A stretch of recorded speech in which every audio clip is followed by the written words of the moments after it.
Assalamualaikum warahmatullahi wabarakatuh.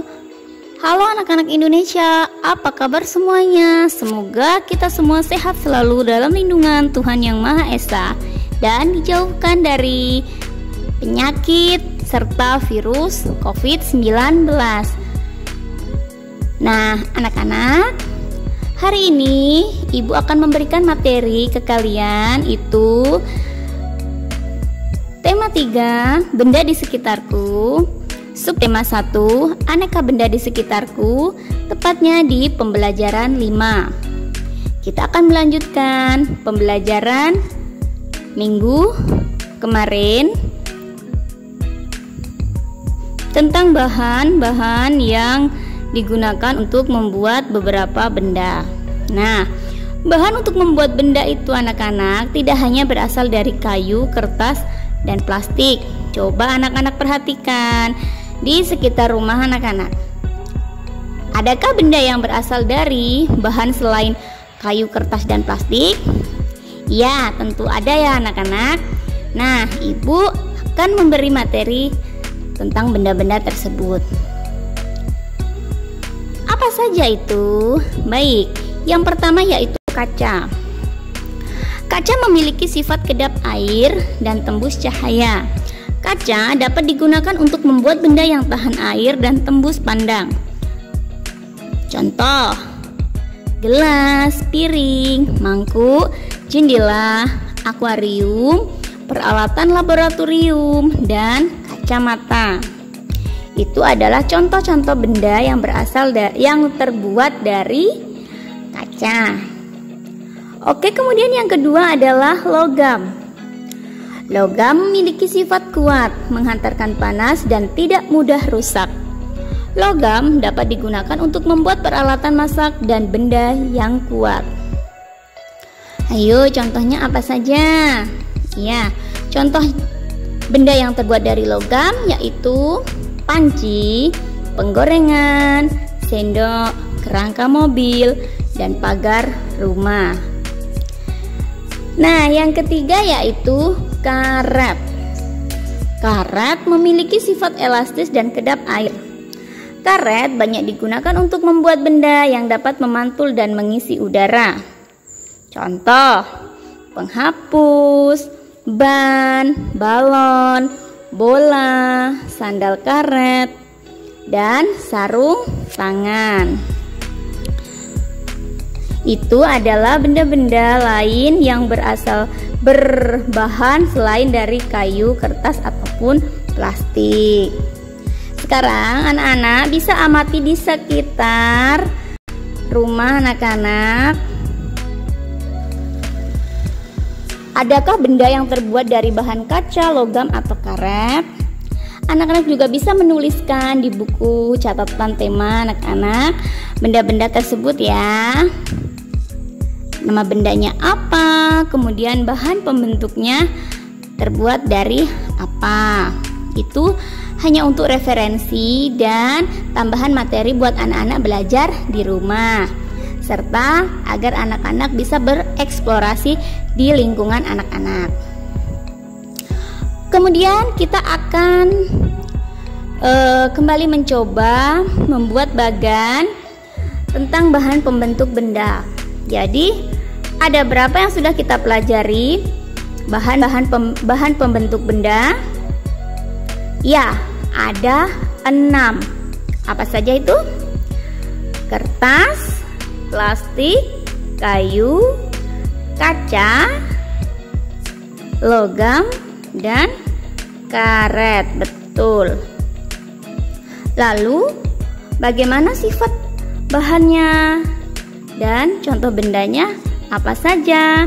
Kita akan membuat bagan yang berisi tentang sifat bahan dari masing-masing bahan tersebut dan menuliskan contoh dari benda yang berasal dari bahan tersebut seperti yang sudah Ibu jelaskan sebelumnya.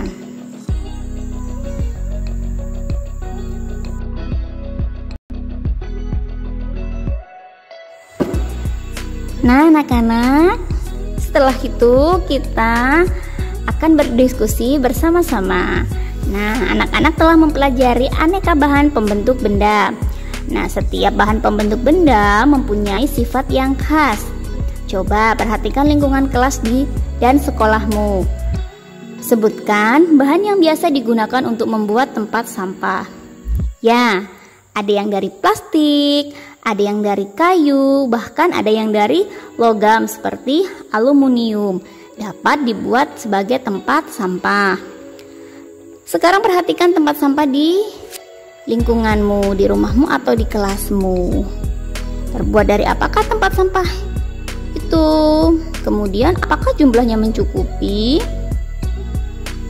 Nah, sekarang kita bisa bermusyawarah dengan anggota keluarga atau dengan teman sekelas bagaimana cara meningkatkan kebersihan di lingkungan kita.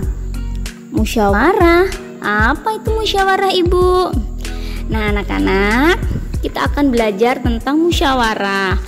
Musyawarah itu adalah pembahasan bersama dengan maksud mencapai keputusan atas penyelesaian masalah.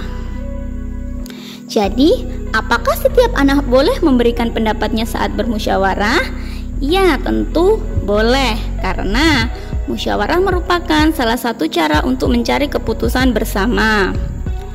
Mengapa kita harus memberikan pendapat saat bermusyawarah? Karena dengan peserta musyawarah dapat mengeluarkan pendapat, pikiran, dan pandangannya, tentu musyawarah akan berjalan dengan baik dan kita tidak akan saling menyakiti antar peserta yang sedang bermusyawarah.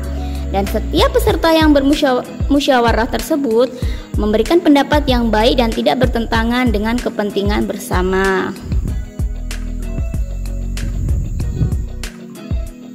Apakah kita boleh memaksakan pendapat saat musyawarah? Tidak boleh ya anak-anak, kita tidak boleh memaksakan pendapat dan kita harus bisa menerima hasil dari musyawarah yang tercapai. Kita harus bisa menerimanya dengan ikhlas dan melaksanakan keputusan tersebut. Sekarang coba anak-anak, adakah pengalaman dari anak-anak yang pernah melakukan musyawarah dan berjalan dengan lancar? Ayo, kalau jika sudah pernah, anak-anak juga bisa menuliskan di buku tema tentang pengalaman anak-anak melakukan musyawarah.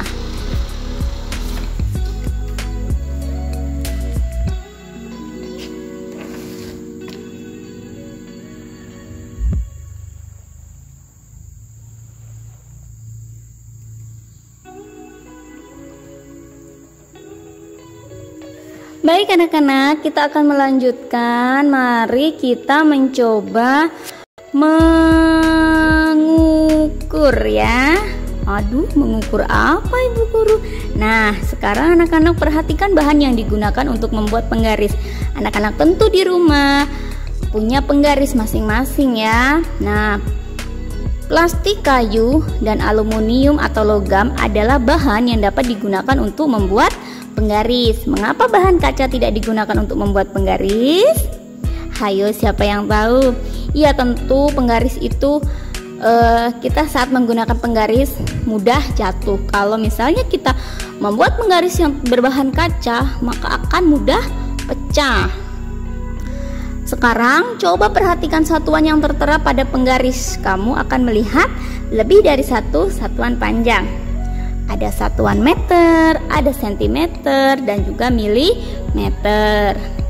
Nah anak-anak, untuk satuan panjang itu sendiri yang biasa digunakan dalam kehidupan sehari-hari untuk mengukur itu apa saja? Ya, meter, sentimeter, milimeter, dan kilometer. Nah, sekarang kita akan mencoba mengukur panjang pita 5 meter 30 cm atau 5 meter lebih 30 cm.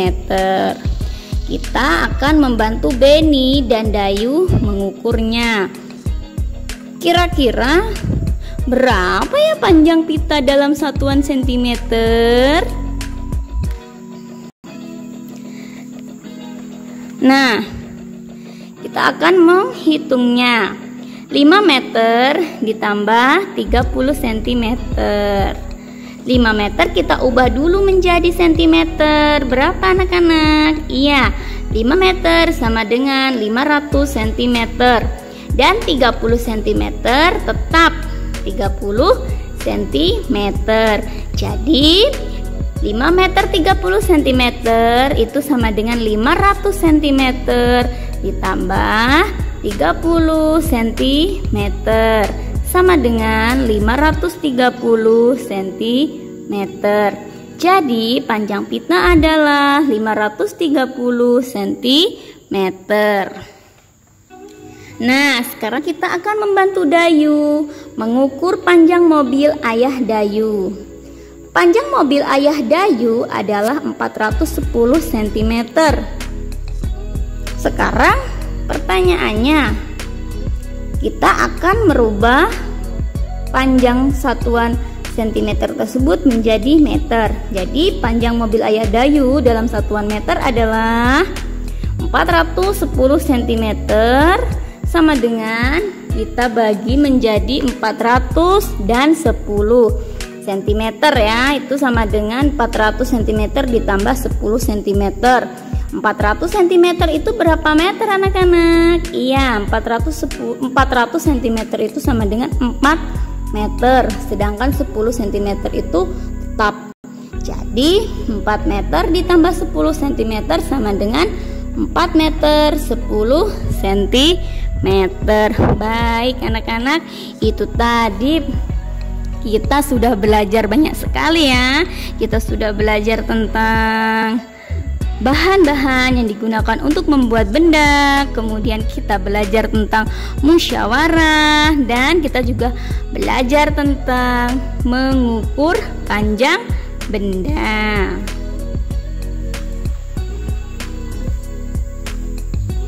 Nah, anak-anak bisa berlatih mengubah satuan dari cm menjadi meter, dari meter menjadi cm di rumah. Selamat berlatih anak-anak. Terima kasih sudah memperhatikan penjelasan Ibu tentang aneka benda di sekitarku. Selamat belajar anak-anak. Sampai jumpa di pertemuan selanjutnya. Ibu akhiri. Assalamualaikum warahmatullahi wabarakatuh.